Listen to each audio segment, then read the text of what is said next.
A Florida Highway Patrol trooper killed in the line of duty on the Treasure Coast. Tonight, FHP is mourning the loss of one of their own. For hours, I-95 closed in both directions in Martin County as investigators work to piece together the events leading up to this tragedy. All lanes southbound, at least we understand, are reopened, but really avoid the area for now if you can.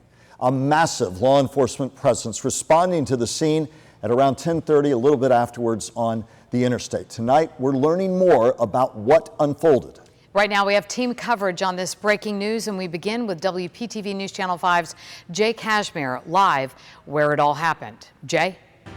Michael and Kelly, a somber and tragic day here in Martin County, where earlier this morning, just after 10:15, 42-year-old Trooper Joseph Bullock, an FHP trooper for 19 years, was shot and killed by a motorist not far from where I'm standing, just south of here along I-95. Since that time, a massive police presence has taken over. Both lanes of I-95 were closed all day until just about a few moments ago, where right now both lanes, northbound and southbound, are currently open. Traffic delays are still apparent, though, as this has been almost a 6 to 7 hour event. FDLE is the lead on the case. We want to turn things over right now to my colleague Matt Cesney. He's standing by at the Martin County Sheriff's Office, where a press conference happened not long ago, detailing more information on exactly what happened. Jay, indeed, the flags here outside the Martin County Sheriff's Office are at half staff. The Florida Highway Patrol wrapping up a news conference here within the last 45 minutes. The supervisor of FHP saying he is heartbroken, and this is truly a tragedy. He says that Trooper Bullock was shot and killed in the line of duty while trying to help a disabled motorist along I-95. As I mentioned, he said they are heartbroken. As you also mentioned, Trooper Bullock, a 19-year veteran of FHP. He lived in Martin County. He worked his entire career here on the Treasure Coast. This is a little bit of what Colonel Gene Spaulding had to say moments ago, saying it will take a long time for FHP to heal from this. As many of you know, the law enforcement, you're not going to get rich being a cop. Cops are doing this because they're called to do it. And I'm not saying that about troopers. It's all law enforcement.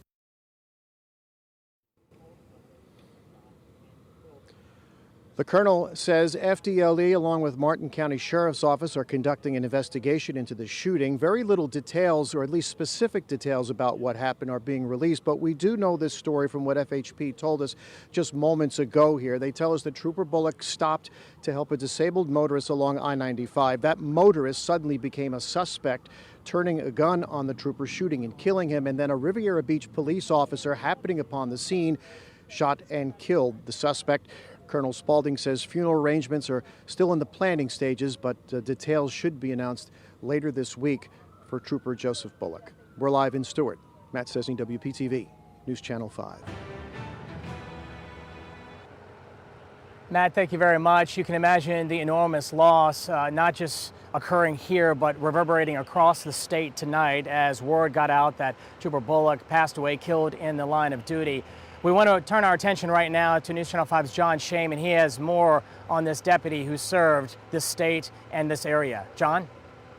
Well, that's right, Jay. Again, we are here along I-95, about 3 miles north from where Trooper Bullock lost his life. Just a traffic note, I-95 now reopened both north and southbound. But again, we want to show you a picture of the trooper who gave his life while serving others this afternoon. That was 19-year veteran Joseph Bullock, again assigned to Troop L out of Fort Pierce, a Martin County resident and longtime Treasure Coast veteran, and a veteran also of the Air Force. Now, according to Trooper Bullock's Facebook page, he was nominated for Trooper of the Month recently by his captain for his life-saving efforts during a traffic crash back in September.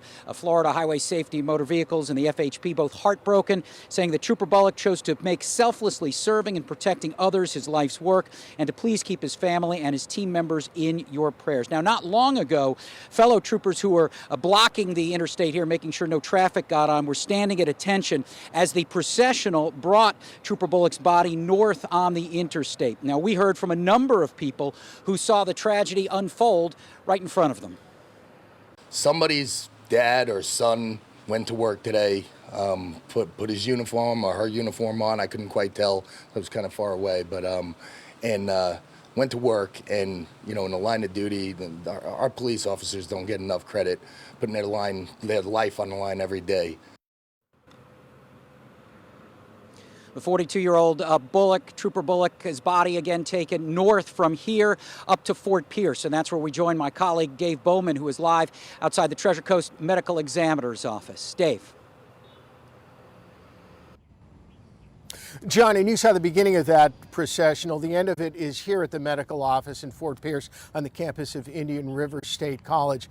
But that processional, more than 100 law enforcement vehicles, a very powerful statement. More vehicles than in many police funerals, all coming to honor Trooper James Bullock. One poignant moment, particularly in this, happened when the paramedics unit that was carrying Trooper Bullock passed by a line of his fellow troopers.